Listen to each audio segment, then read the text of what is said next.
10 o'clock, so I would like to call the CalPERS Board of Administration meeting to order, open session. So with that roll call, Mrs. Hopper, please. Good morning, Mr. President. Good morning. Henry Jones, Here. Margaret Brown, Here. Rob Fechner, Good morning. Frank Rosino for Fiona Ma, Here. Lisa Middleton, Present. David Miller, Here. Stacy Oliveris.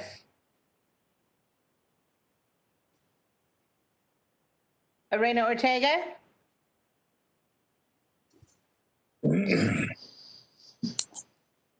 Arena Ortega, Jason Perez,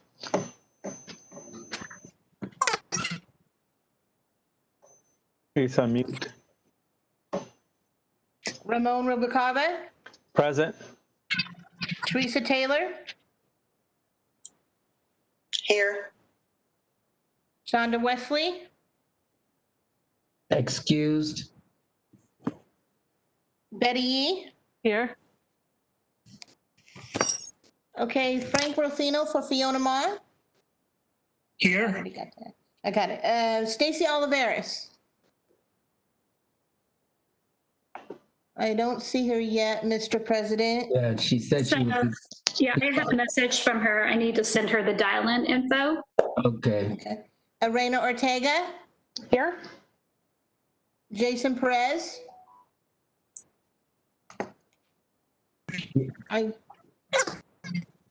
Jason Perez. Okay, I see. Gotcha. I think his sound's not working, and Yeah, he's saying yes, he's here.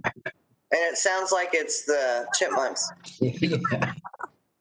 Okay, so Mr. President, I have everyone but Stacy Oliveris with an excuse from Shonda Wesley. Okay. Mrs. Frost, will the dial-in number for the closed session be the same for Stacy, or is it a different number?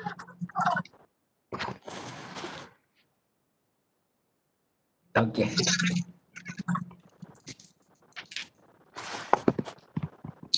I'm going to send her both. I know she had some responsibilities outside of her home, so I'm going to send her both numbers. Okay, so that'll be good. Okay, so we will now recess into closed session for items 1 and 2 from the closed session agenda. So at this time, the board members will exit this open session meeting and connect to the closed session meeting. To the members of the public watching on the live stream, the Board of Administration open session meeting will convene immediately following the closed session. So thank you, and now we will move over to the closed session agenda. Thank you.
I would like to call the Board of Administration meeting to order. And the first order of business is roll call, please. Mrs. Hopper. Henry Jones, Here. Margaret Brown, Morning. Rob Fechner, Good morning. Frank Ruffino for Fiona Ma, Present. Lisa Middleton, Present. David Miller, Here. Stacy Oliveris, Lorena Ortega, Here. Jason Perez, Ramon Rubacava, Here. Teresa Taylor, Here. Shonda Wesley, Excused. Betty Yee. Here. Mr. President, Stacy Oliveris Here. and Jason Perez. I do not show Jason as of yet, Mr. President. Okay. Well, we'll go through these first two items and see if he can join us by then. The next item on the agenda is approval of the October 16 Board of Administration time agenda. Do I have a motion? Move approval. Moved by Ms. Taylor, second by Mr. Miller. Mrs. Second. Hopper, please.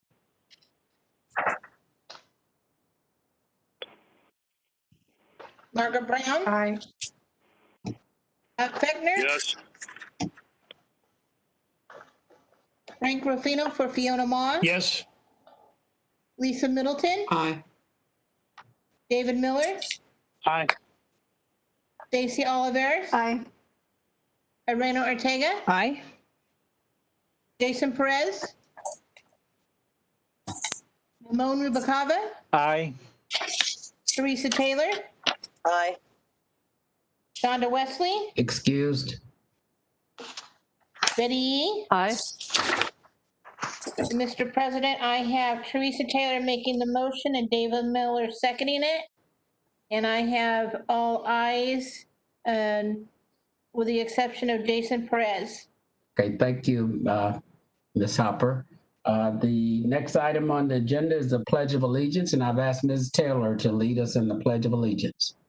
Great. Hand over heart. I pledge allegiance to the flag of the United States of America and to the republic for which it stands, under God. One I'm sorry, I'm forgetting this. One nation. One nation under God, indivisible, with liberty and justice for all. Okay, thank you. Okay, thank you. These trying times. Okay, the next item on the agenda is the Chief Executive Officer's report. Ms. Frost. Thank you, Mr. Jones. I just have a very brief report for this additional meeting. I'll do a full report at our November board meeting, but just wanted to say thank you to our employer partners for attending the 2020 educational forum that we held over the last 2 days. We had just over 1,600 people in attendance. We also had about 16 of the 21 board members or their delegates who were also in attendance, so really appreciate that as well. We'll be promoting our Spotlight on Excellence winner, Trieste Huey, through social media. And if you haven't had a chance to look at the video associated with her award, highly encourage you to do so. If it's not out on our website, it will be very soon. And then I wanted, again, just to thank everyone who attended, as well as our own team who was able to deliver some really important content and information that the public employers are really needing right now. And all of this through this new virtual format. So we had a few little technical hiccups here and there, but overall, I think the event was really well done. People were patient and I think really received a high quality program. So we are certainly hoping to return to more larger in-person events later this year, but we do believe that these virtual meetings will be with us far into the future and likely will become a part of our permanent ongoing offerings, both to our members and to our employers. We've gotten pretty significant feedback from our membership that they really do like us coming to them in their homes in some of these virtual one-on-one appointments, or the 98% satisfaction rating in the last virtual CB. So we do believe that these will be with us for a while, but certainly are looking forward to more of that in-person and networking opportunities as well. So again, I'll have a regular update for you in our November meeting, and I'll conclude my remarks at this time. Thank you. Thank you, Ms. Frost. Okay, seeing no questions from Ms. Frost, I note that Ms. Hopper note that Mr. Perez has joined the meeting. And so we now will go to the next item on the agenda, which is an action agenda item, incentive compensation recommendations for Chief Investment Officer position. Ms. Tucker, please. Thank you, Mr. President. Good morning, Board. This is Michelle Tucker, CalPERS team member. Today we have the board's compensation consultant, Eric Gonzaga of Grant Thornton, here to present this item, and I'll turn it over to him in just a moment. As a reminder, compensation for the CIO position was revised in June 2018 when the position was vacant. The board reviewed market data and consultant recommendations based on our comparator group and adopted revised base pay and incentive ranges to ensure we could attract highly qualified individuals. At that time, the board had not yet finalized the pay philosophy and compensation structure for all executive and investment management positions. There was not yet a long-term incentive component included. In February of 2019, the board adopted revised base pay and incentive ranges effective fiscal year 2019-20 for all investment management positions, as well as approved the inclusion of a long-term incentive component for those positions within the investment office. In September of 2019, the board approved details and implementation for the long-term incentive plan effective beginning fiscal year 2019 to 2020. The CIO position was excluded from the long-term incentive as compensation had been recently revised when the position had been vacant. In November of 2019, the board approved Grant Thornton's recommendation to add the long-term incentive to the compensation package for the Chief Executive Officer position. Please note that in our agenda item, we had two mentions of this that says the decision was made in November 2019, and one incorrectly had a typographical error and noted it as June 2020, but the actual decision was made in November of 2019, just so you can know for your records. With the CIO position currently being vacant and in recruitment, it's an opportune time for the board to consider inclusion of the long-term incentive plan in the compensation package for this position. Unless you have any questions for me, I can turn it over to Mr. Gonzaga to present his search firm's recommendations. Thank you, Ms. Tucker. I see no questions from board members, so you could proceed.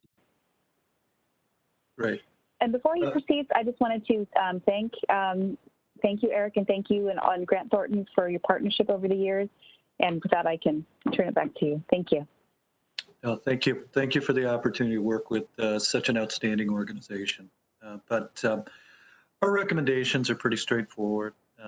You think about what we're trying to do is align the CIO position consistent with that for other investment office professionals. And the rationale is certainly consistent, which is to blend, focus in terms of both annual overall performance in addition to long-term incentive performance. So there's a blend in making sure that decisions that are made now are rewarded for based on performance over the long term. So with that, our recommendations are straightforward.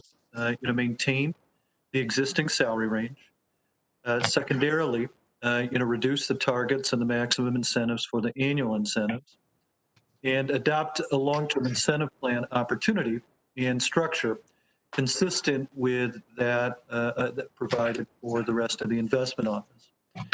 The result will simply be that at target, you'll position yourself within 2% of your current philosophy, which is to pay median total cash compensation for an approved peer group of organizations. And if performance is met at outstanding levels, obviously that would require exceeding peers significantly in terms of relative performance. Pay would be modestly above the 75th percentile. So those are the recommendations in and of itself. The rationale is just simply, one, it's good practice in terms of combination of annual and long-term incentives. That it aligns well with pension holders, and secondarily, it meets your total compensation philosophy, stated total compensation philosophy. And finally, it ensures alignment amongst all of the various executives and professionals in the investment office. So with that, nice and simple. So. Okay, thank you for the presentation. Mr. Fechner. Thank you, Mr. President. This isn't about the presentation. I wanted to, along with Michelle, thank Eric and his partner Eric and Grant Thornton in general for all of the help over the last few years. And we really appreciate it. I just wanted to publicly thank you. So thanks, Eric. Thank you very much. Okay, thank you. Ms. Oliveris. Thank you. Eric, I'd like to get a better understanding of the recommendation that Grant Thornton is making. So it seems like it would be a doubling of the CIO compensation if we're looking at the max potential, right? And we're looking at a bonus range or an annual incentive range of 0 to 120%, and then the LTI range of 80% to 120%. That's right. So it's almost like two bonuses, right? So one is something that they would receive on an annualized basis with a look back period, and then the other one's that long-term incentive. So that would help retention. Can you walk us through the LTI a little bit more in terms of how that's structured? And then secondarily, I'd like to understand what some of our peers are doing in this space. Sure. Yeah, and so how it works is so the foundation of the annual incentive award, I mean, we have to there, is based on overall organizational performance, and certainly fund performance is a part of that. And to the extent that you achieve a certain award based on annual incentive performance, what would occur is that outside of paying out the annual incentive award, the equivalent of what was earned under the annual incentive plan would be deferred into an account, and it would go up or down based on total fund performance, and measured over a period of years. And so that award could go up or down, and it's based on absolute fund performance.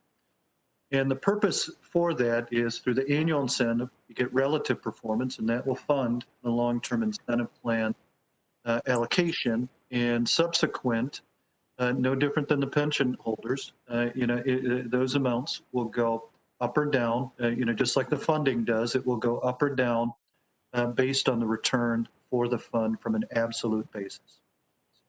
Does that make sense? I'd like to better understand the mechanics of it. So I think that was a helpful narrative, but in terms of the actual mechanics, because this does get a little bit complicated and it is a different structure. So an annual incentive is based on relative performance. Right. So let's break that down a little bit more. So if our goal is to meet a particular benchmark, right, and that benchmark is met or is not met, can you kind of go through that tier, please? Yeah, so I'll put it this way. To the extent that you exceed relative performance under the annual incentive plan, let's say that a $100,000 award is earned, okay? And that will be paid out as part of the annual incentive plan. Now, an additional $100,000 will be set aside, and those dollar amounts will go up or down based on absolute performance, subject to a cap of 150% of that allocation. So if $100,000 is allocated specifically to that long-term incentive award, if you go up by, say, 7% over the remaining performance period as part of that long-term incentive plan, the award will pay out at 107%. 107,000. If it goes down by 7%, you will receive an award of 93,000, at the end of it. Okay, so it's almost like a one-to-one match. So if we're thinking about, let's talk about deferred comp, right? So that's probably a way of looking at this. So I have a 401k and I'm setting aside a certain percent. My employer matches 1-to-1. So I earn a bonus, I get that $100,000, and then 1-to-1 match, $100,000 goes into this LTI, and the value of that goes up and down with the total fund performance, correct? That's right. Got it. Okay, so let's go back to the annual incentive. I want to understand the actual structure of that in terms of the tiers. So if I meet the benchmark, do I get 0? I think Yeah, how it works, if I might get meet versus below, right. how does that work? And versus, I've exceeded the benchmark by 5%, by 10%, et cetera. Right. So, and I don't have the exact numbers in front of me, but if you beat the benchmark, you will receive a target award. There is a modest amount, I think it goes down by maybe 0.5 points. If you miss relative performance by, say, a modest amount, you'll receive 50% of that target award. If you exceed by, I think it may be, maybe it's at 8.5 or 9%, somewhere around there. If you get to 8.5 to 9%, you'll pay out at a maximum award from an annual incentive plan standpoint. And So meeting the benchmark by 800 to 900 bips, is that what we're talking about? no, it would be 140 bips. Oh, yeah. I would think that would be tremendous. Yeah, exactly. I would love to see that breakdown, because as we look at this compensation structure or this incentive structure, I want to make sure all of our incentives are correctly aligned so that we are really inducing excellent performance in terms of our investments, so that we're not just providing an annual incentive for somebody who just meets performance goals and doesn't exceed them. Right. But and that's where I think it'd help to have more clarity. Is there a document that can be shared with us? Yeah, there is the plan documentation, and it would go back, the period over a couple of years. We've worked with your RIA in terms of coming up with the performance standards, along with obviously, different folks from your organization, just understanding historical performance. But there should be adequate documentation, sitting out there. There's a formal plan document that describes the rationale, for the existing annual incentive and long-term incentive plan component, and it's in one document. Yeah, that would be helpful to get as we go through this, because I don't have, I think, the context I need to fully understand this. And then the second question I have, sorry, on the LTI range. So say that match has been set aside, that $100,000, for example, the value goes up and down with the total funds. Where does that money go? So 2021, probably we won't see the best market returns, I'm expecting. So then that $100,000 would decrease accordingly. But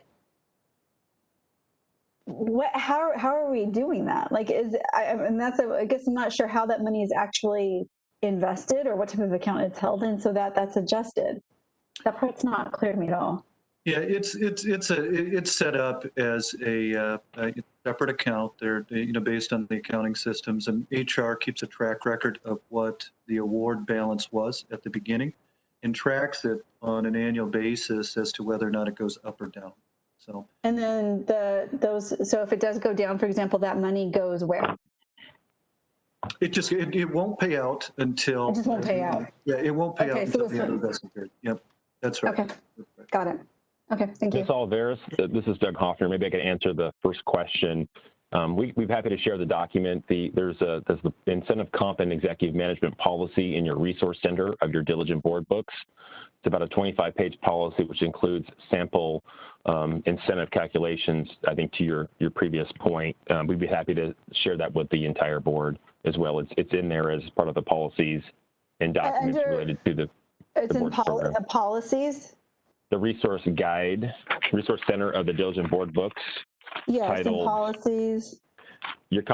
Compensation policy for executive investment management positions. Got it. Thank you. You're welcome. Okay, thank you. And Mr. Hoffner, yes, go ahead and just shoot a note to the board members to access that information. That'd be good. Mrs. Brown. Thank you, Ms. Brown. It's Brown. Mrs. Brown is my mother. Thank you. I want to thank Stacy for her comments. I too have questions about the incentives, and Grant, let me ask this. I'm sorry. Let me ask this question about incentive awards for when the investment staff does not beat the benchmark? Because I think this is what Stacy was talking about. Because my understanding is even if they fall short of the benchmark, they still get an incentive. Is that correct? A very, very modest amount. And that was put in for risk management purposes, just to make sure that there's no incentivization on a short-term basis to absolutely achieve the benchmark. It's a common policy out there to promote sound investment. That's correct. So it's so they don't. It's so they don't cheat and take on more risk and making the fund riskier to just so they can get their incentive award. Is that correct? That's right, Ms. Brown. Maybe I can help clarify Ms. Brown's question. So the annual incentive is related to benchmarks, which were identified, and the long-term incentive, the LTI, is related to absolute returns. So if you do not get the absolute returns as identified, there is no payout. So really the goal of that is then over the long term, not only retention, but the improved funded status, et cetera, of the fund. So they're two different things measured by two different methodologies. That's right. Thank you, Mr. Hoffner. So when we say absolute return, are we measuring against the 7% target? Is that what you're saying? Correct. Okay. And then the annual incentive award is measured against the benchmark. But I have concerns because we change that benchmark. The staff makes a recommendation, we change the benchmark, and now we're able to basically stagger over the hurdle, stagger over the bar, and everybody gets an incentive award. And so I really have concerns about staff making the recommendations to change the benchmark. Specifically in private equity, we lowered it by, it used to be, you had to beat it. There's a combination at plus 300 bips, and then we lowered it, we cut it in half to 150 bips, and now everyone's getting their incentive award. So I really want our new consultant, when they come on board, to really go back and take a look at this, beating the benchmark when staff is setting those benchmark levels. I think there's a little conflict there. Thank you. Okay. Thank you. Mr. Gonzaga, I have a question. It's regarding your section on the caveats regarding the internal revenue potential changes, and you talk about it could end up being retroactive. Are you referring to the discussions that are being held regarding the $400,000 threshold, the change in the brackets? Or are you referring to something that currently exists? Oh, it's just it's our standard disclosure, and really what it comes down to is that these recommendations are based on and how the tax ramifications would work for this are based on existing law, and they're always subject to change. But it's our standard caveat. We sit in the tax practice, and it's just it just speaks to the fact that we're dealing with the known regulations as they now exist. Okay, thank you. Mr. Rubalcaba?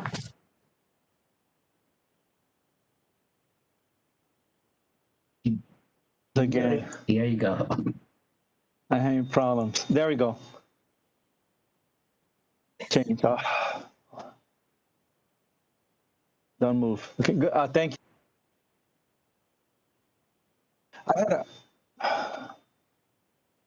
Can you hear me? Yes. Okay, thank you. Thank you, Mr. President. I had a question, Mr. Gonzalez, Ms. Eric. In the recommendation, the second point is a reduction in the current annual incentive range.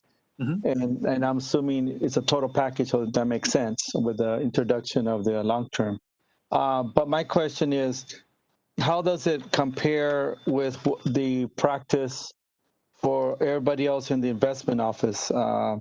Is that consistent? And I support the whole thing about trying to look at it as a total fund and getting everybody in the same program. But how does it compare? Is it the same policy that was adopted, or is it consistent with what happens with everybody in the office? Thank you. It would be, yeah, and that's a great point. It would be the exact same plan that the investment office is being incentivized under. Thank you. Sure.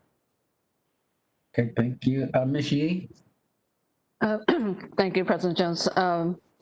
Just following on to Mr. Rubalcava's question, Mr. Gonzaga, could you comment also on the external positioning impact after these changes? We have more of our peers looking at long-term incentive as a significant portion of compensation at the end of the day, and trying to sync up with what's happening with the rest of the investment office. And then with these changes, just kind of what the, I guess the ultimate positioning is of the CIO LTIP here. Yeah, and Missy, you were breaking up a little bit at the initial. Okay, I can repeat it. I'm sorry. So just following on to Mr. Rubalcava's question about internal positioning, but also external positioning, to the extent the market data that you have us looking at comping doesn't include the LTIP, kind of what the, and LTIP's becoming more of the significant portions of compensation with peer organizations. Kind of at the end of the day, where do we find ourselves in terms of relative external position? Yeah, no, that's a great point. And you know what I'll say is it's at the very low end for comparable sized asset managers in the for-profit industry. However, when you take a look, if you were to include the various pension and other peers sitting out there, the larger pensions, it would position you at about, it's going to be below the Canadian pension funds, but it will be, competitive, with the larger pension funds out there. Now, Okay. The issue, of course, is always, and I think CalPERS is always going to struggle with this. I mean, you're not looking to pay somebody what industry will provide. You're looking for somebody who has a mission orientation and is willing to take, essentially a pay cut from what they otherwise could earn in industry. These are still very significant amounts. And so this is consistent with your philosophy. It actually brings your CIO up to 50th percentile competitive total cash positioning in the aggregate. It's not as competitive as what other folks could earn out there in industry. But as you can see, I mean, these are still obviously very meaningful dollars, particularly when we start thinking about, this as a pay level for a public servant. Mm-hmm. Okay. I just think important to keep in mind as we're obviously undergoing a recruitment. That's right. Thank you. Okay, Ms. Middleton? I think Ms. Yee asked exactly the question that I was going to ask. So let me just state and make sure I understood the answer correctly. The package that's being proposed here will put us at the low end in comparison to for-profit entities, below the Canadian public pension funds, and essentially at level, approximately 50% level to U.S. pension funds. Is that accurate? Yeah, based on the blended peer group, that's correct. All right, thank you. Okay, Ms. Olivares? Thank you. And I'm following up to Ms. Middleton's and Ms. Yee's questions. So where does our LTIP compare to, or how does it compare to CalSTRS and UC Regents? Well, in I can't, I'm familiar with the CalSTRS, plan, and it does position you, I think, all in from a total compensation standpoint, moderately above, but they don't have a long-term incentive. They don't have one. No, So they just have an incentive plan. So let's back that up a little bit. So how does our annual incentive range compare with that of CalSTRS? It's moderately lower, to the extent that you were to make the change, it's maybe 20 percentage points lower. But in the aggregate, when you couple on the long-term incentive, puts you at moderately higher than CalSTRS. So our annual incentive range is 20% lower than that of CalPERS. I mean, are you saying that CalSTRS is 0 to 140%?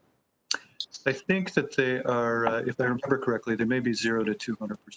0 to 200%. Okay. Yeah. So, Ms. Oliveira, so they were in the 1920 fiscal year for the chief investment officer 0 to 150. They've been moving gradually up. They just approved a recent change to go to 0 to 200 with not a target for the 2021 fiscal year. but they do not have a long-term incentive as of yet. I believe that's one of the discussion points they're having with their third-party investment comp consultant as well. And then the salary bands for that role are all somewhat moderately less than ours, as I think last time they did a salary review is prior to our revisions in the 2019 or 2018 period. So they're close, but they're higher on the annual and a little lower on the overall base salary. Lower on the base salary, right? And that's the part that becomes pension income, and higher on the annual incentive, which is going to vary. How is their retention, right? Because part of having this long-term incentive plan is to retain investment talent.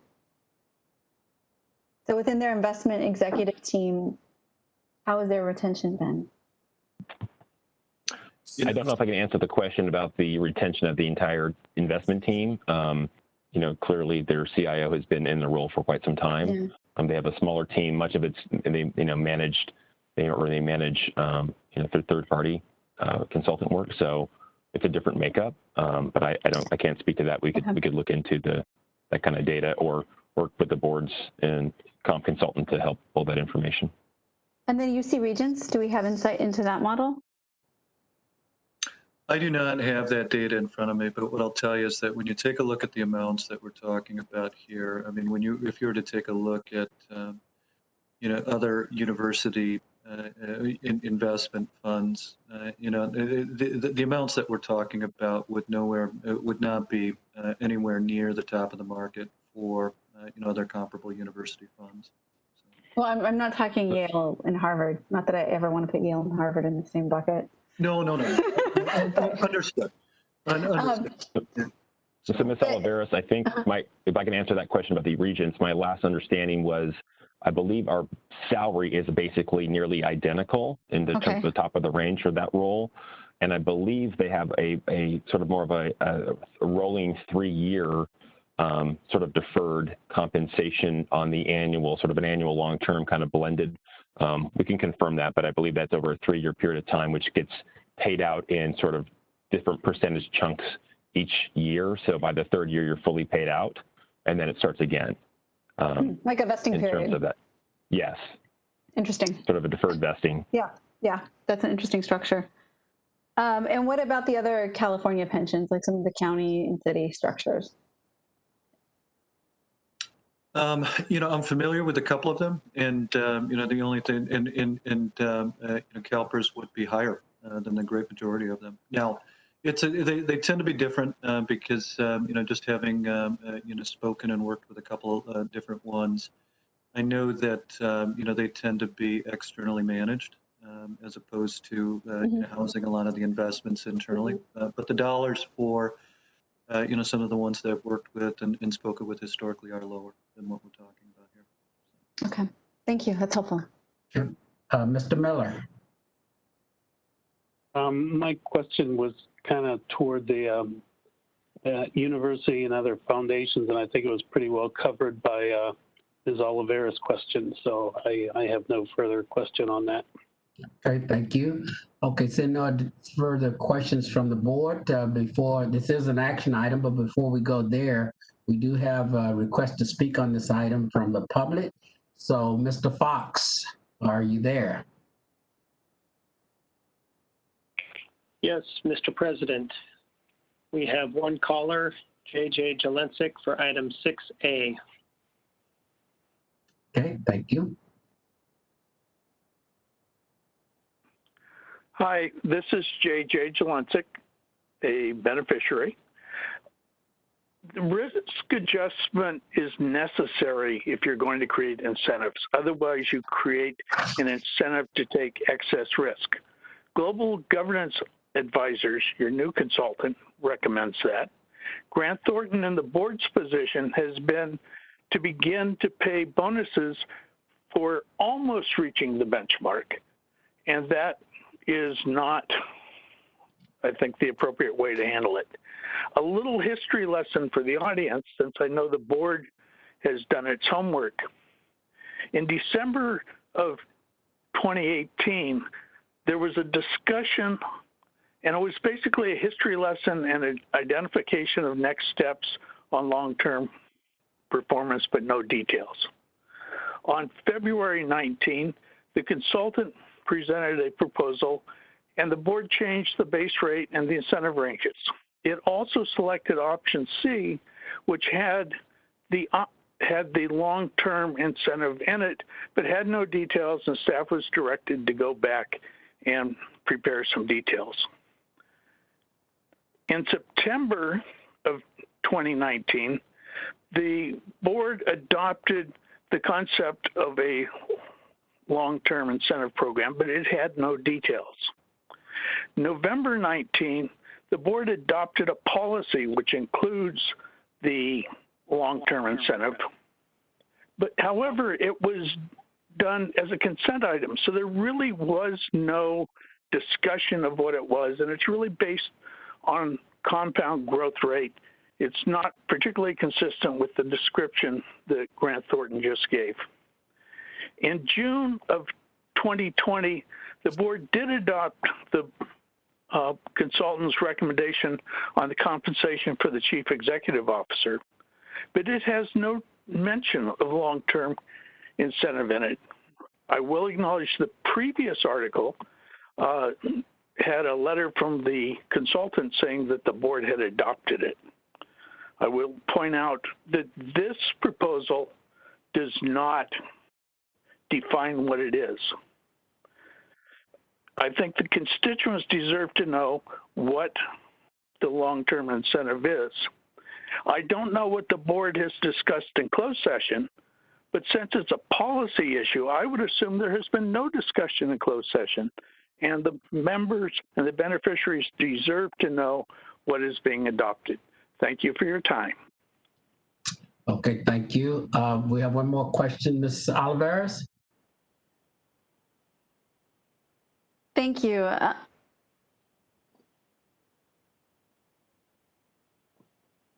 don't know what that was. Okay.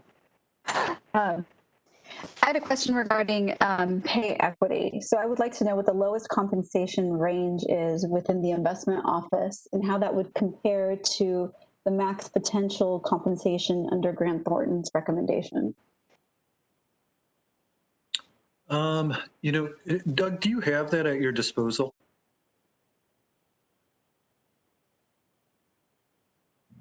Mr. Hoffner. Yep. Yeah, I have a document in front of me. I'm trying to make sure I understand the question. So are you looking, Ms. Olivares, for any pay scale range for investment related positions that are incentive eligible, or are we talking rank and file? I'm just want to make sure I clarify. Including rank and file. And as a pay equity question, what I'm looking at is kind of this in terms of multiples. And we look at this with some of the publicly traded companies that we invest in. So for the lowest paid worker versus the highest paid worker, which is often the CEO, in this case with CalPERS, it's the CIO. I want to know what that multiple is and what range we're talking about so that we are also considering pay equity so that we're recruiting and retaining the best talent possible.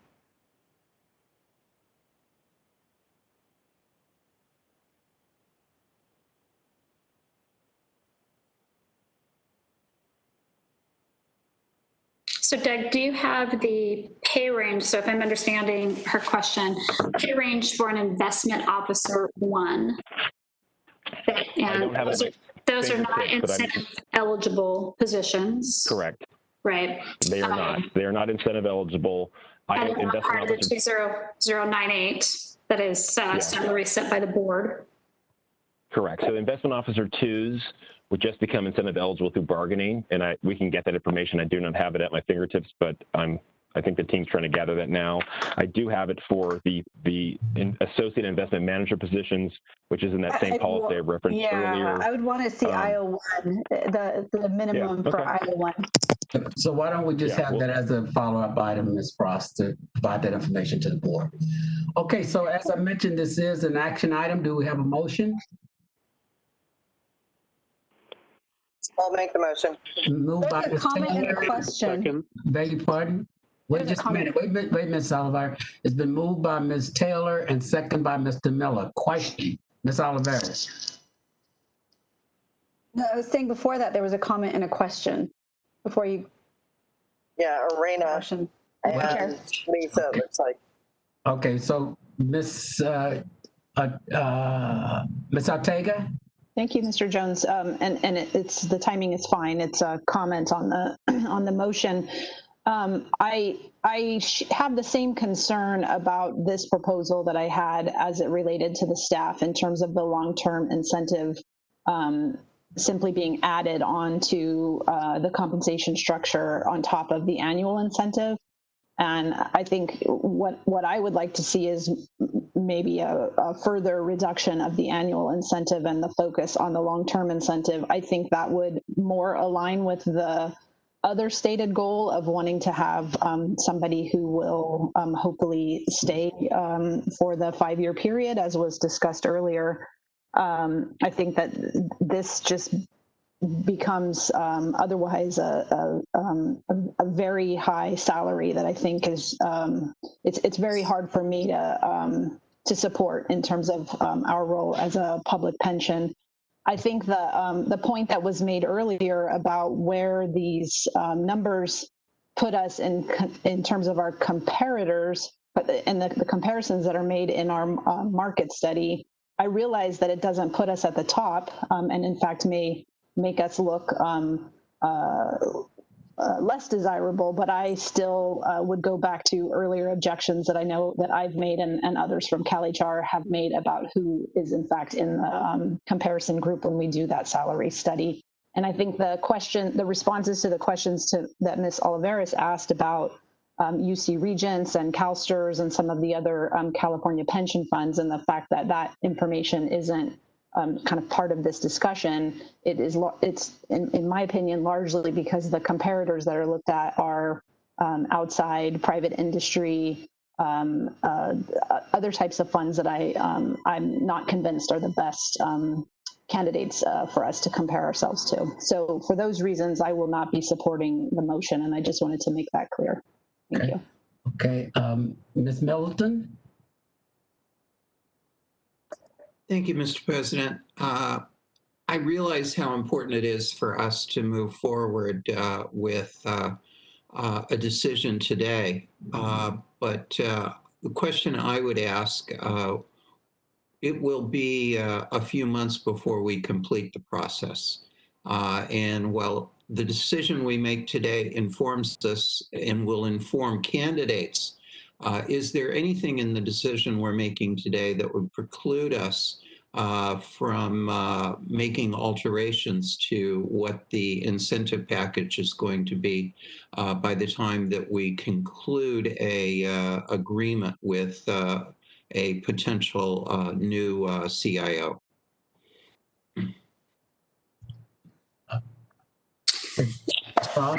Yeah, thank you, Mr. Jones. Yeah, Ms. Middleton, I think it's, as we are out doing our own candidate outreach, or we have candidates reaching out to us, certainly a part of that conversation, and in particular for those who have, the competencies and the talent that we are actively seeking. There are some knowns that they would like to have, and one of the knowns certainly would be around the compensation. So if I'm understanding your question, maybe delaying this and, getting a little more detail together for the board for November. November is probably okay, but I think in order to get candidates seriously interested, one of the knowns, not the unknowns, but one of the knowns would be, what is the comp structure? If I'm, thinking about leaving, my company, I'm thinking about relocating my family to Sacramento, compensation has to be factored into that decision. Okay. Ms. Yee? Thank you, Mr. Jones. I guess there are a couple of considerations here. I actually, given the nature of the questions, if we could put this off until November, until we get some of the questions answered that have been posed. And I understand, Ms. Frost, the need to really come to a conclusion about this, certainly for recruitment purposes. So I do want to not hold that up.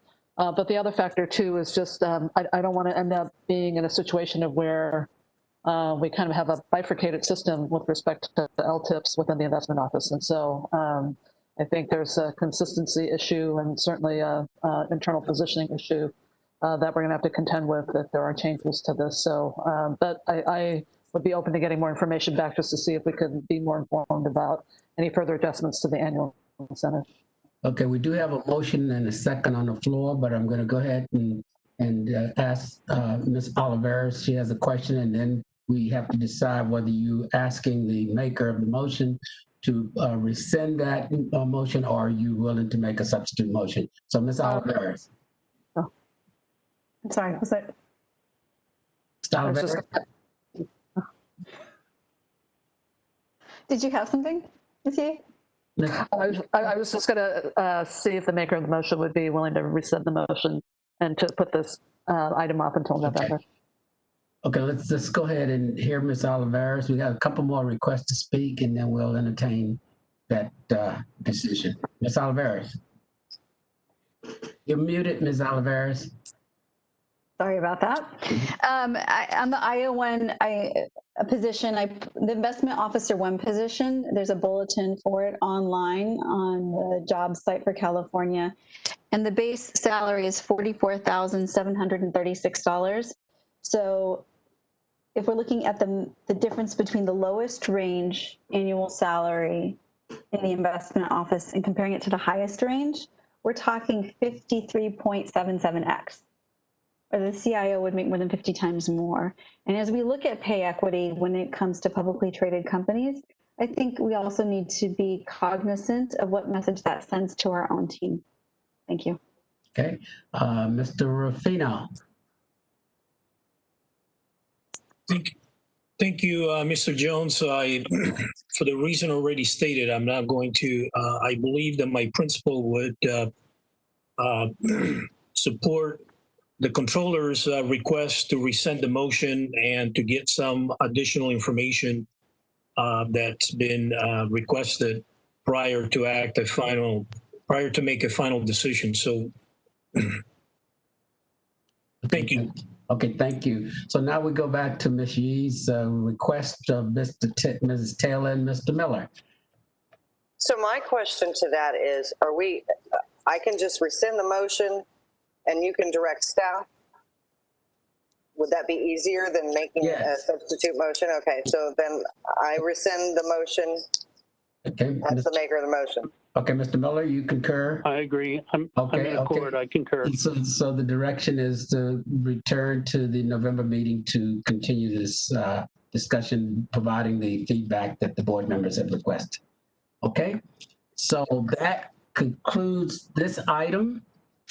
We will now move on to information agenda item 7A, Chief Investment Officer recruitment search process and timeline, and solicitation of board members' input on CIO skills and characteristics. Mrs. Frost.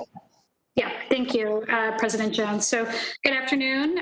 This agenda item is really intended to engage the board as well as to receive public comment on the competencies, the skills, the attributes, behaviors necessary for the CalPERS Chief Investment Officer.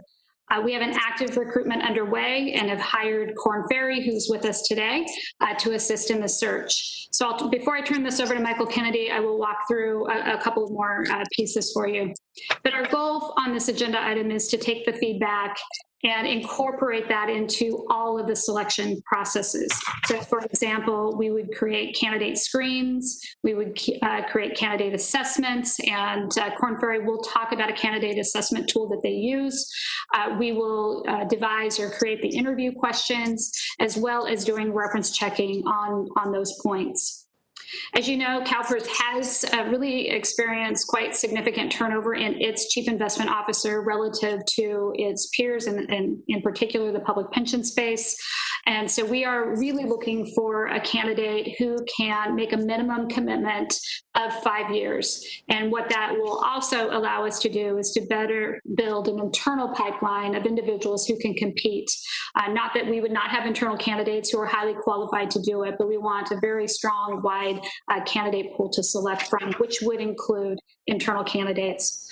So I would, Michael Kennedy will talk about that assessment tool, as I mentioned. And then for the public who are watching and for the board, the process really will be as follows. So once a candidate pool has been determined, interviews will be scheduled. And typically we do 2 rounds of interviews. The board president will determine the board members who will participate during the interview processes. And typically that's 3 board members per interview round. These interview rounds will be publicly noticed. However, we would not be providing the actual candidate name on that notice. And once a candidate is selected, we will bring that candidate or finalist back to the full board, also publicly noticed, no candidate name provided at that time, but to give the full board an opportunity to interact and gauge that candidate's fit based on the competencies, skills, behaviors, attributes, et cetera, that have been defined through this session. So with that, hopefully Mr. Kennedy has been promoted to the open session and we can go into his prepared remarks as well. Again, I think the assessment tool that will be used, there could be some good questions from the board on that as well. So with that, thank you. And we can ask Michael Kennedy to get started. Michael is in the room and he should be able to share his audio and his video. All right, thank you.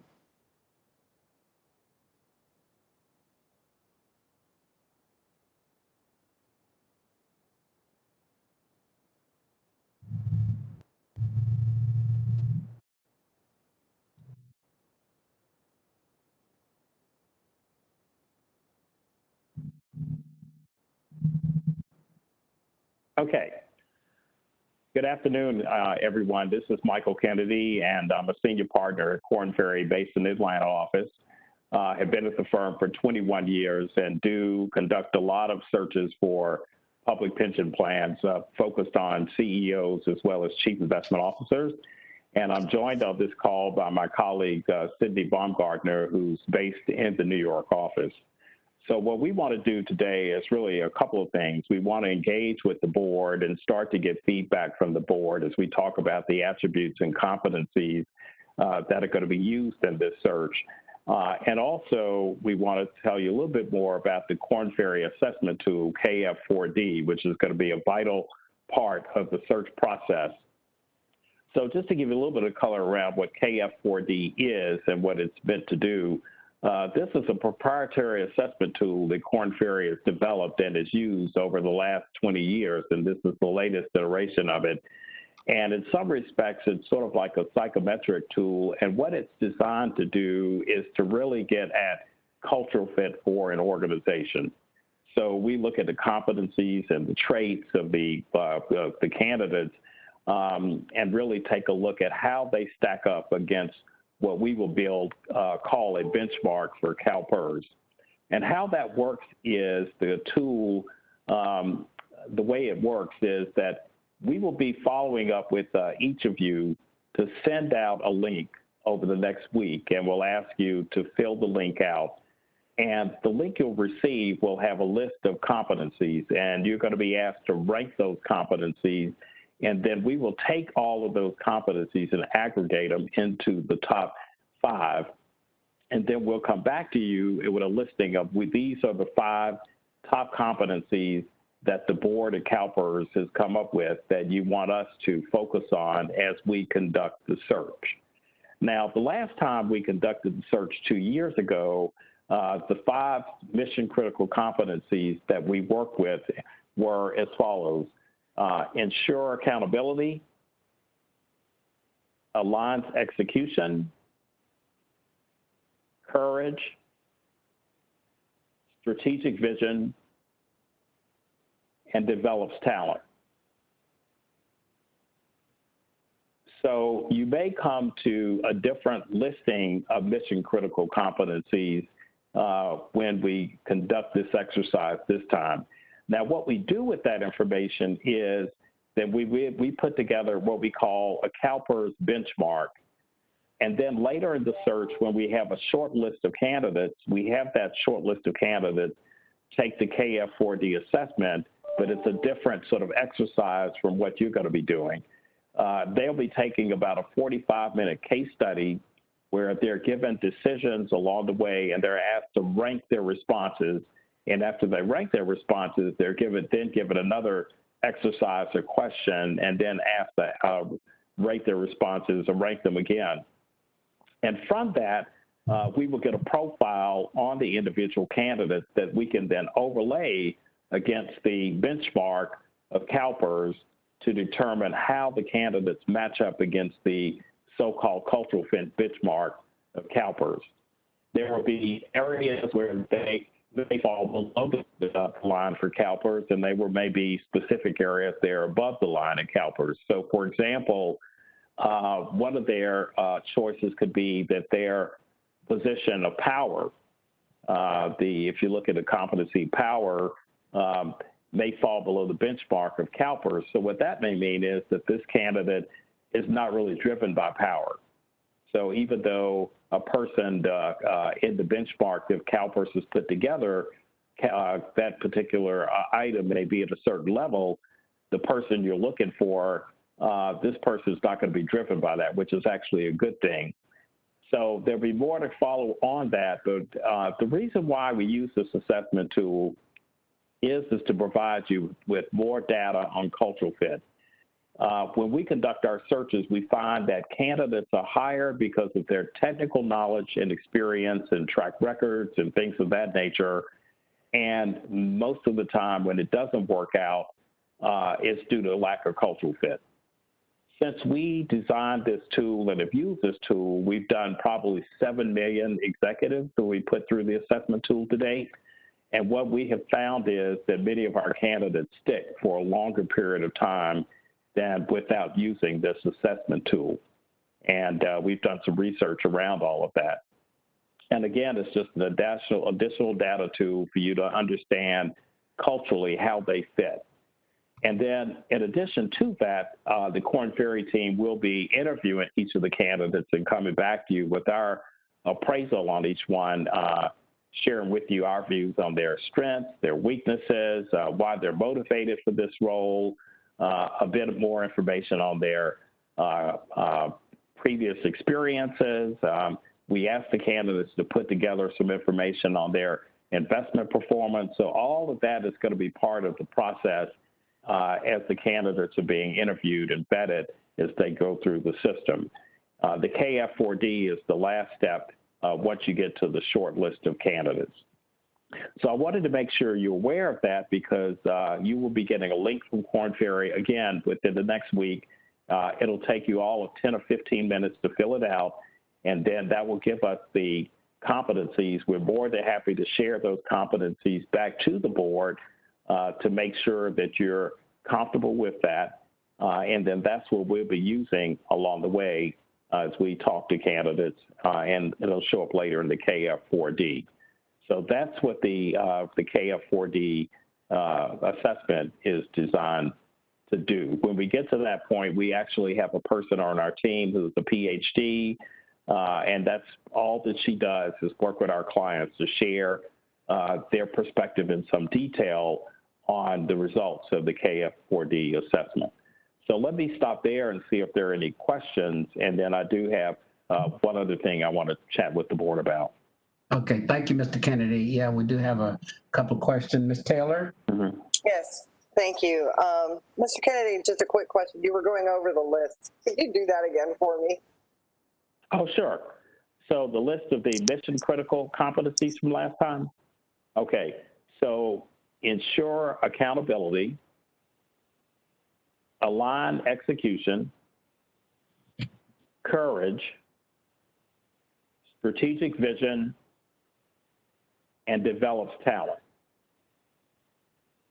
All right, great. Thank you. Okay. And just to give you a little bit of color around some of those, some of them are pretty straightforward. So develop talent, you have a large organization, 350 investment professionals, and this individual is going to be very, very involved in that. Strategic vision, someone who can be creative, strategic as they look at investment strategies, things of that nature. Courage, this individual is leading a large, complex, sophisticated investment organization and will need to feel confident and have courage to put ideas on the table. aligns execution to make sure the team is fully aligned so everyone knows what the strategy is, and then the sure accountability throughout the organization. So that just gives you a little bit of color around, I think, why these were mission critical competencies. But again, you'll have the opportunity to weigh in and develop your own set of competencies for this particular search. Great, thank you. Okay, thank you. Mr. Rufino. You're muted. Mr. Rufino, you're muted.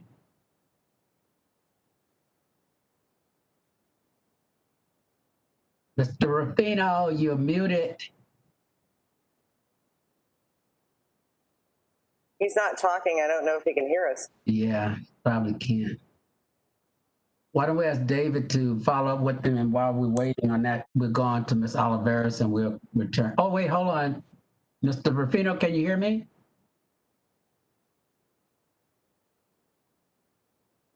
Okay, it's still not going. Yes, there seems to be issues with connectivity. Can you hear me? I can hear you now.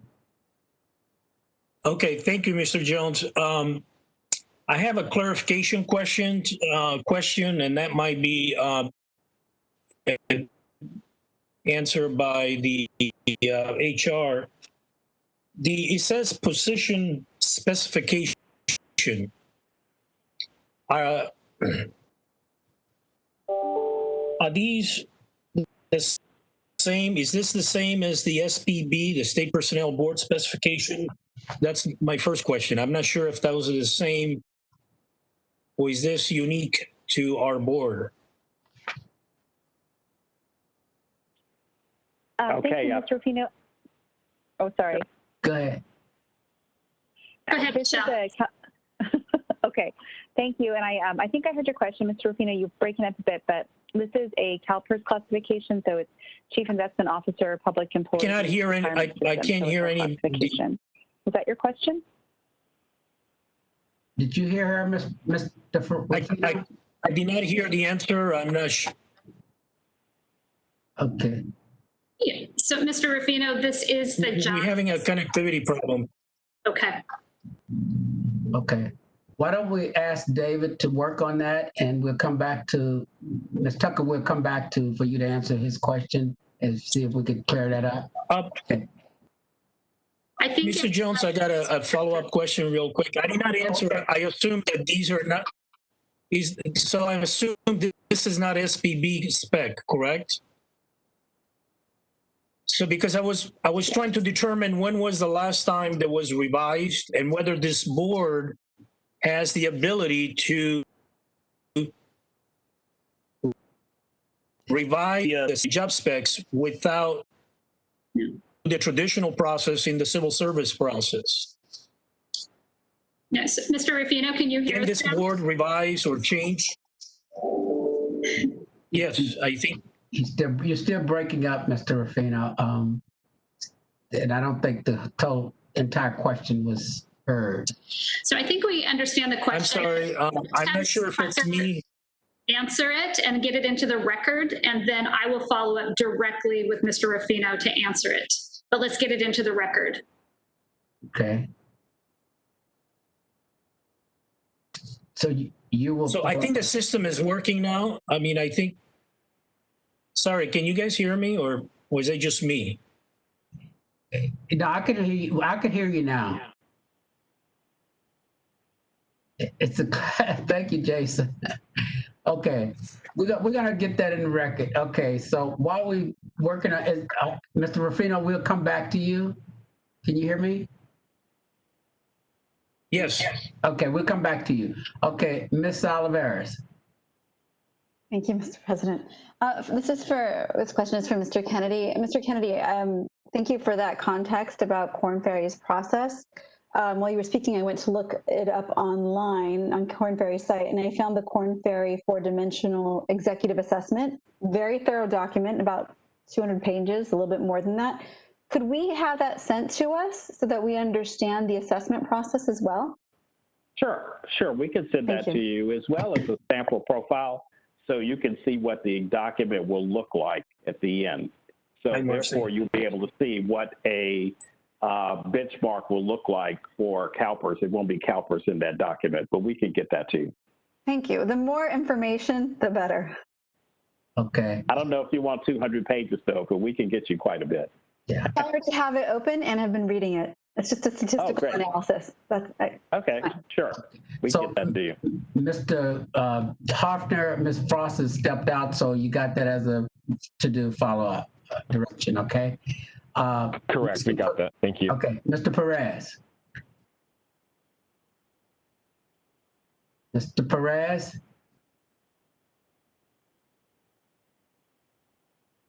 Okay, we come back, Mr. Perez. Okay, we go on to Ms. Middleton. Yep, Mr. President. Thank you, Mr. President. Okay. Mr. Kennedy, could you describe your impression of what the CalPERS CIO job is like in terms of being attractive to candidates in comparison to other assignments that are out there in the public pension world, and what it is about CalPERS that would be exciting to some of the best and strongest individuals in this field? Sure, that's a very good question.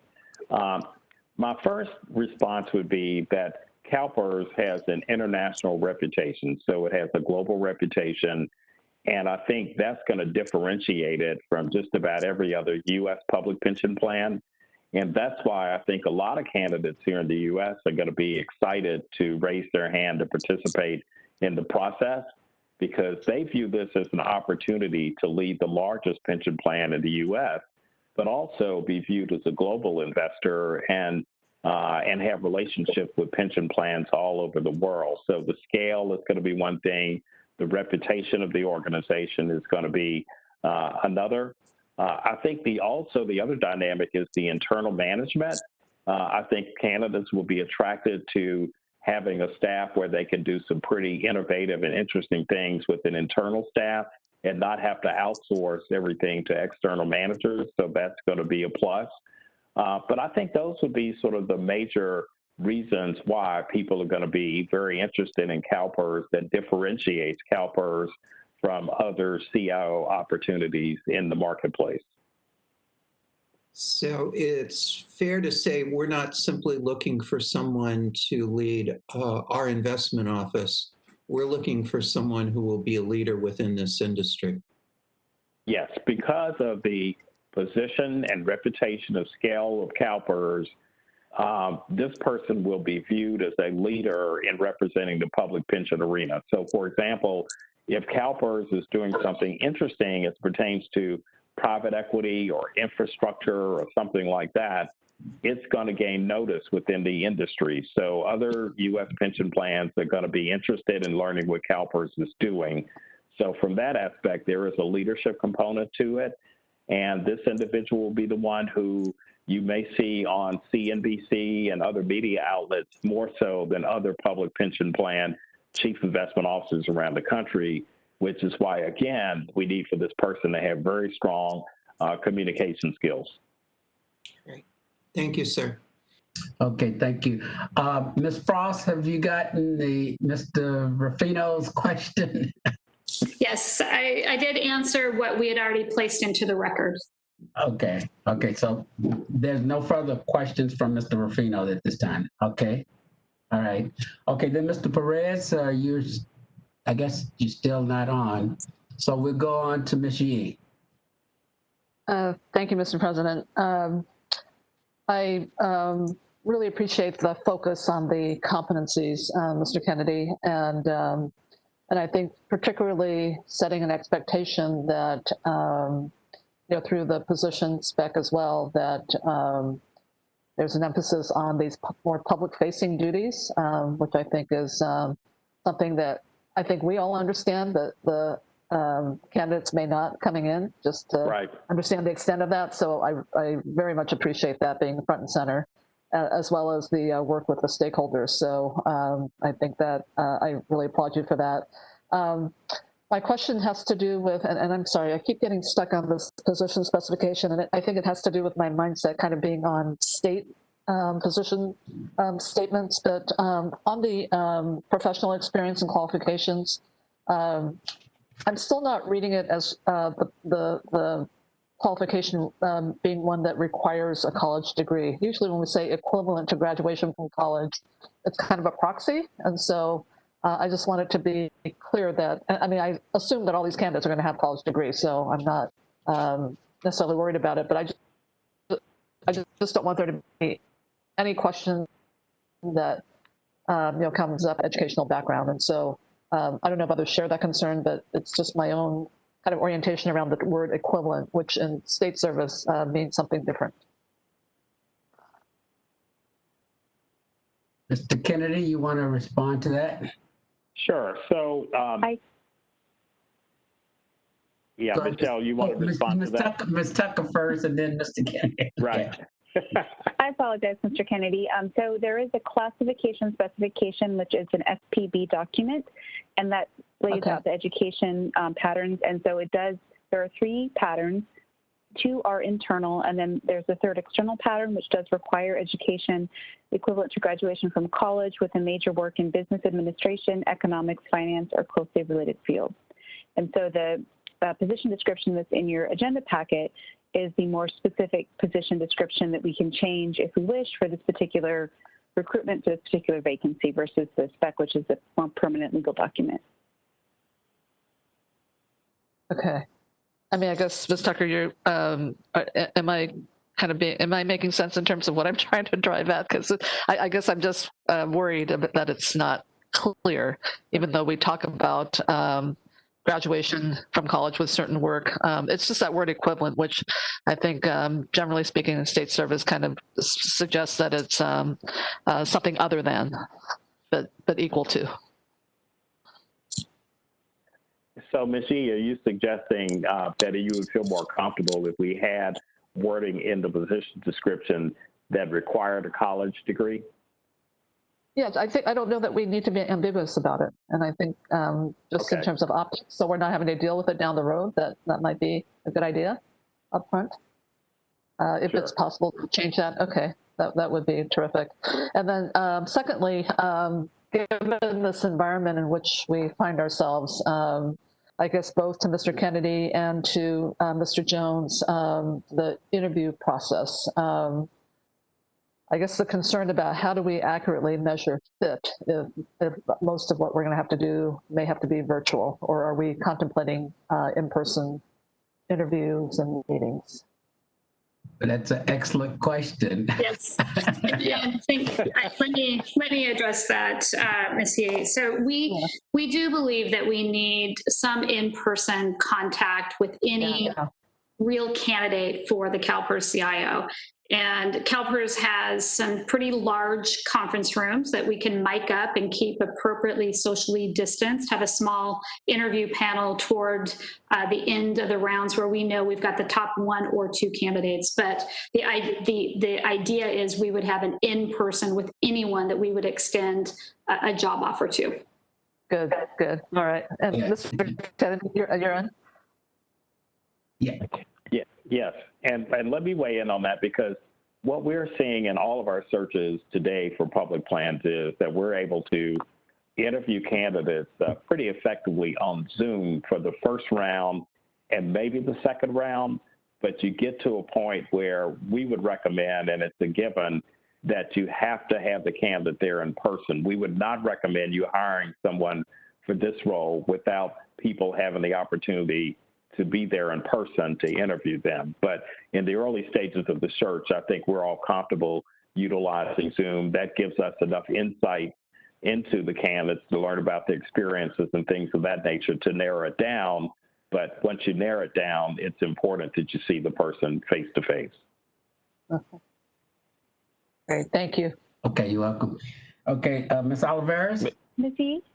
Can I interrupt real quick, Mr. Oh, yeah, Chair? go ahead, Doug.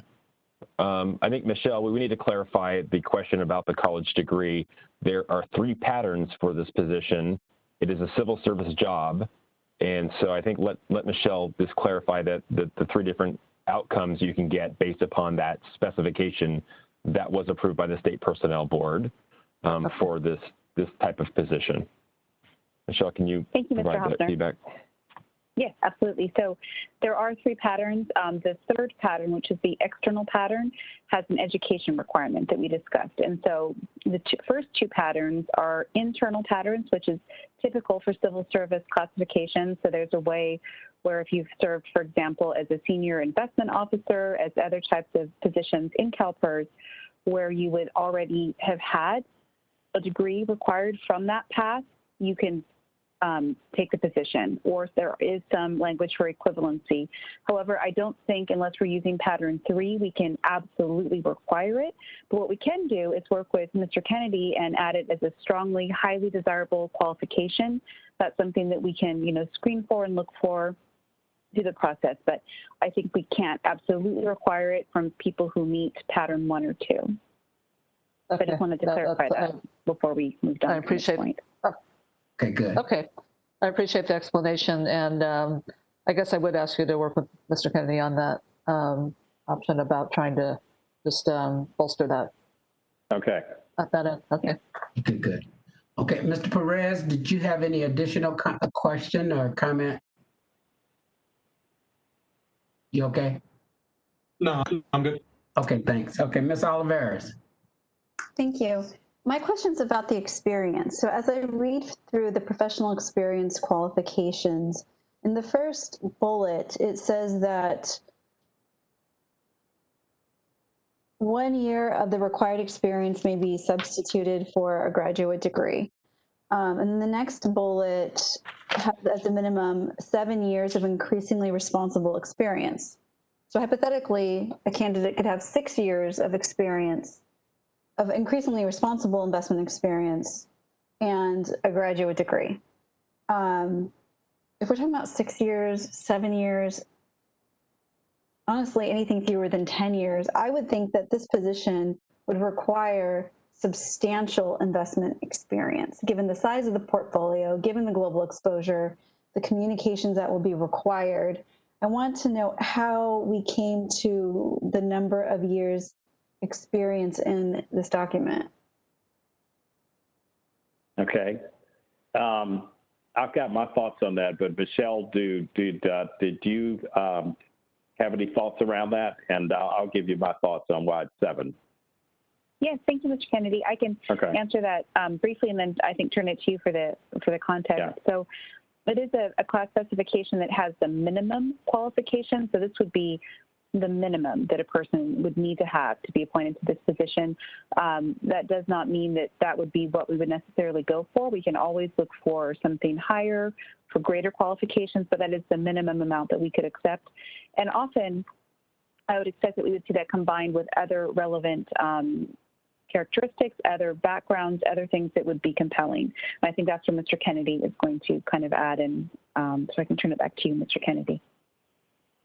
Sure. So Ms. Oliveira, to answer your question, the kind of candidates we're going to be looking for are going to have a lot more than 7 years experience in investment management. There will be some candidates, though, who may have gotten their start in investment banking and worked for Wall Street firms for the first 10 years of their careers and then decided that they really wanted to move into investment management and then shifted over into investment management, where they now may be chief investment officers at a significant public plan. So they may have 20 or 25 years of financial services experience, but not all of that is going to be in investment management. But even with that, we would expect them to have more than 7 years in investment management and a leadership role. Thank you, Mr. Kennedy. I don't get that from what the second bullet reads, because it says, or trading of a varied and complex investment portfolio. So you can trade and you can manage investments, and that seems like it's within the 7 years. So I'd like us to clarify that bullet. And I don't think 7+ years is adequate. I think we're looking at a minimum of 10 to 15 years. And there's a big difference between trading a portfolio and managing a very large and global, a very large investment team and a global portfolio. Right. And I would say that Korn Ferry would typically be looking for people a little more senior with different types of experiences.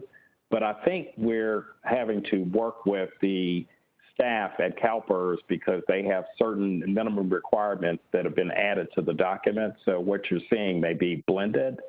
So I think some of the things that you're pointing out I would probably not have typically included in my document. So I'm trying to thread the needle to a certain extent. So that's why the 7 years, for example, I don't think that would be something that I would have placed in my document. I'll be looking for someone with a lot more experience than that.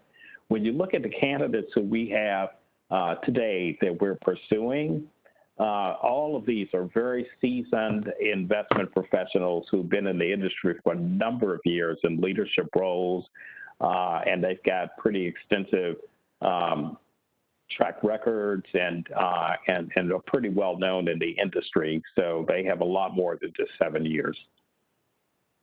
Thank you. That's reassuring. I want to make it clear to the investment community that we are seeking the best candidates that are extremely seasoned. Yes.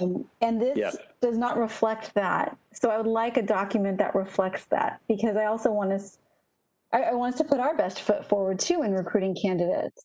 And I think showing a requirement for more experience in investment and investment management, in addition in some other areas, it would be quite helpful.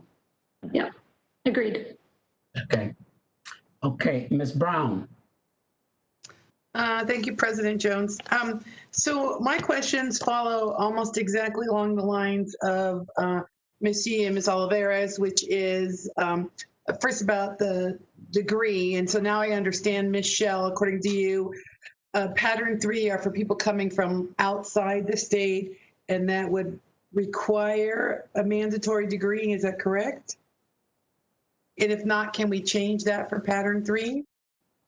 Yes, ma'am. Yes, Ms. Brown, that would require a degree. Okay, great. So we're going to that. And then in terms of the experience, I also would agree that I would like to see a minimum of 10 years experience. And so, Michelle, is there a problem with changing it to say that? We can certainly work with Mr. Kennedy to add that language to the bulletin. We can't change the spec language quite so readily, but we can certainly add that additional preference to the job description. That's no problem, and we'll work with Mr. Kennedy after today's meeting to get that updated.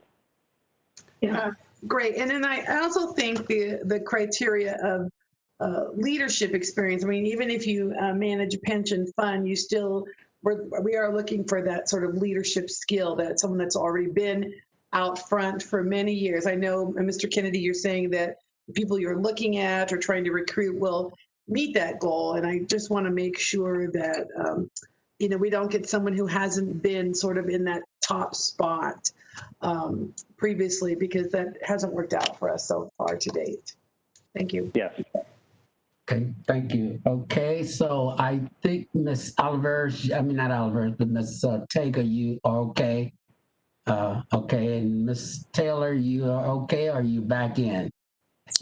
I'm back in. I just want to reiterate, I think under professional experience qualifications, I think we're trying to hew closely to the SPB thing, as Ms. Tucker said.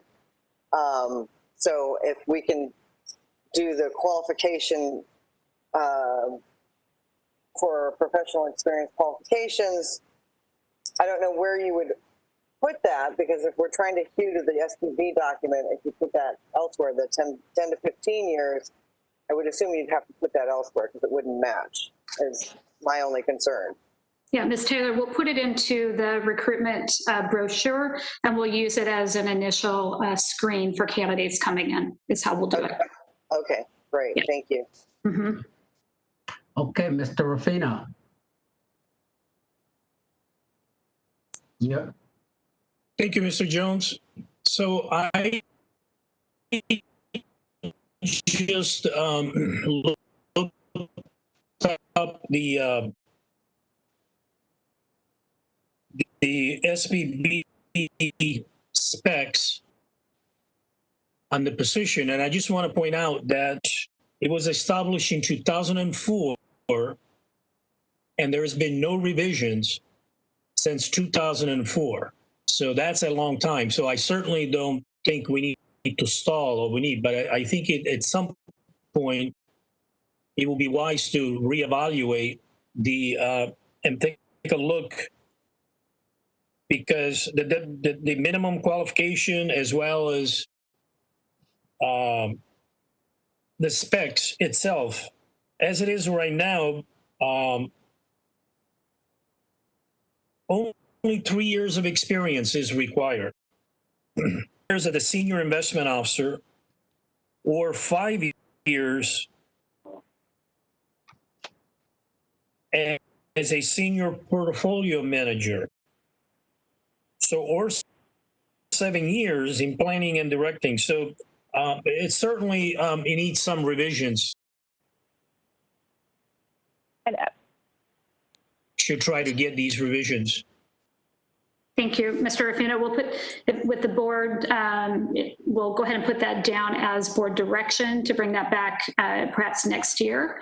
But for this recruitment, I think that we can manage it through the recruitment brochure itself on these additional screens on qualifications that we'd want to see the candidates have in order to get an interview. Okay, Mr. Ruffino? Okay. Yes, thank you. Okay, Mr. Rubalcaba.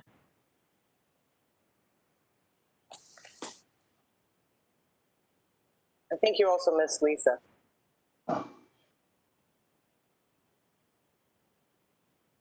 Yeah.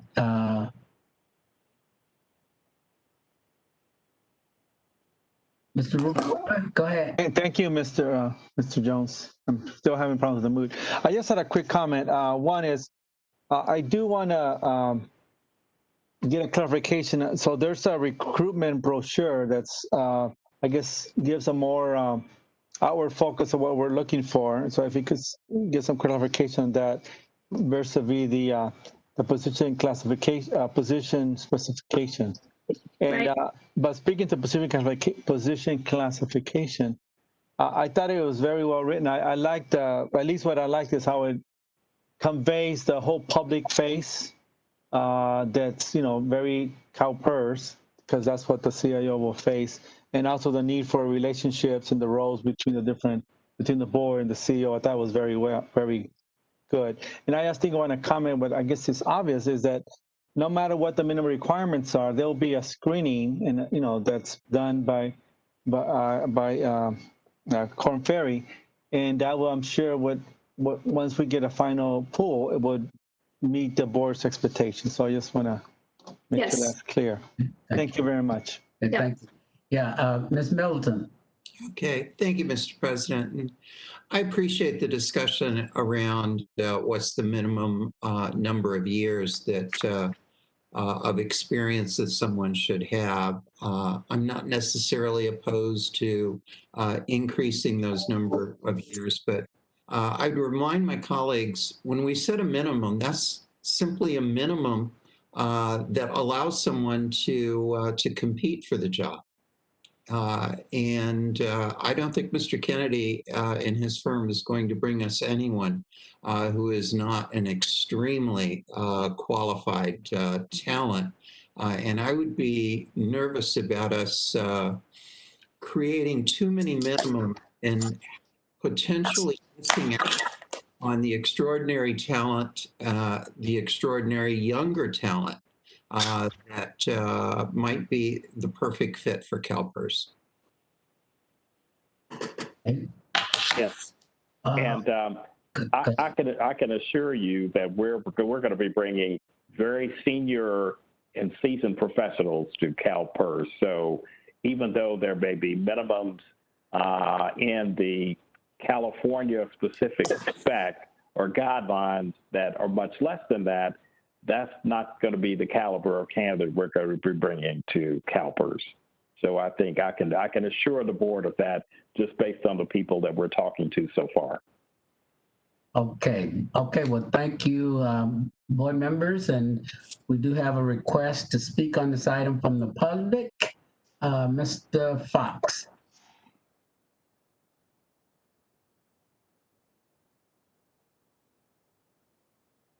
Yes, Mr. President, we have one caller, Dr. Robert Gerling, CSU retiree faculty. Thank you. Yes, thank you for this opportunity to talk on this very important topic. I've reviewed the document that's available, and I have a major concern, and that is, given the recent history of CalPERS leadership with regard to the position of the CIO, I think it's imperative that you include in the characteristics that you screen for a demonstrated track record of ethical leadership and practice. And what I'm referring to specifically is you want to make sure that whoever makes it to the final cut is someone who has a demonstrated track record of obeying the law, of being honest, and with documentation of demonstrated integrity, respect for coworkers, any avoidance of conflict of interest must be ruled out, and a commitment to the principles of equity. In addition to which, I think leading a team of professionals is something that is what is required of this position. And each and every one of the people who works at CalPERS is a highly trained and qualified staff member. So it is very important that whoever is selected for that position, or whoever even makes it to the interview level, must have at least a master's degree in order to be able to be on the same footing as the staff that they will be leading. And I would hope that you will actually document and verify any degrees that the candidates might have. That is a very important thing. I'd like to close by saying that since CalPERS is a public agency in the state of California, we are a state which prides ourselves on our ethical leadership on a national and global level. So, and finally, this is a highly desirable position, as you've mentioned. And so the candidate will earn, in addition to a financial remuneration, substantial non-pecuniary remuneration. And I think that it's important that we not hire someone who is mainly interested in a high salary. And if that's the case, then this may not be the right person. And I question the earlier presentation about which focused on the very, a maximal level of remuneration. I'd ask the board to kind of reconsider that as you have. So thank you very much for this opportunity. And that's what I have to say. Thank you. Okay, thank you very much. And just to comment, I think, Mr. Kennedy, the ethical standards will be part of the process in terms of your tool and your process of interviewing and background checks. So that will be addressed, I'm sure. So. Yeah, okay. let me just weigh in for 1 minute, Henry, on that, because we recognize that these are public pension plans. And as such, you can't afford to hire someone who doesn't have high ethics and high integrity. So that's something we're going to be very, very attuned to. And Mr. Fox, I believe, if that's your name, you mentioned verifying education, things of that nature. We verify the candidates' educational credentials before we bring them into CalPERS for an interview. You would be surprised at the number of executives who are in their 50s even in the country today, who for whatever reason, their education was never verified, and they're pretty senior in their careers. And now the CFA or the MBA from Columbia that is on the resume is not really accurate. So we try to catch that before we even bring them into CalPERS for an interview. So we're going to be very attuned to ethics and integrity and those things. Okay, thank you very much. Okay, that moves us to the next item on the agenda, is summary of board direction. Ms. Frost.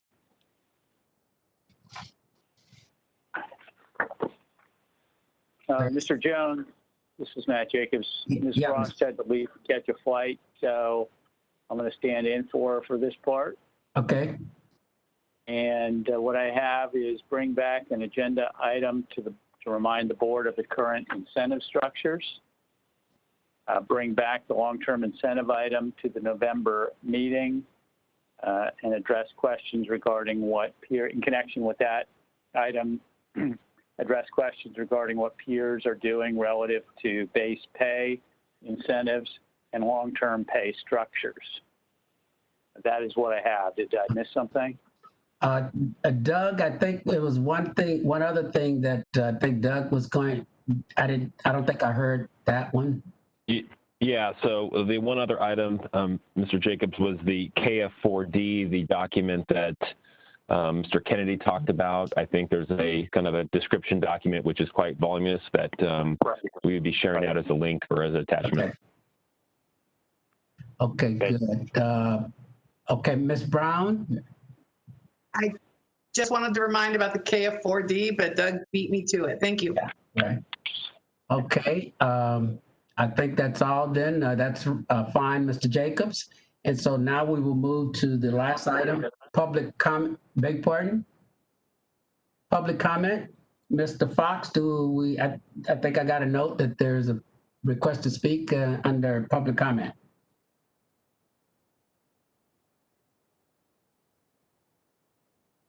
Mr. President, we had a caller that has since terminated the call, so we are finished with public comment. Oh, okay. Well, thank you very much. So then that brings us to the conclusion of this board meeting, and thank all the board members for convening with a very short notice to deal with this very important task that we have before us. And so we look forward to our next discussion surrounding our recruitment for our new CIO. So with that, this meeting is adjourned. Thank you very much. Oh.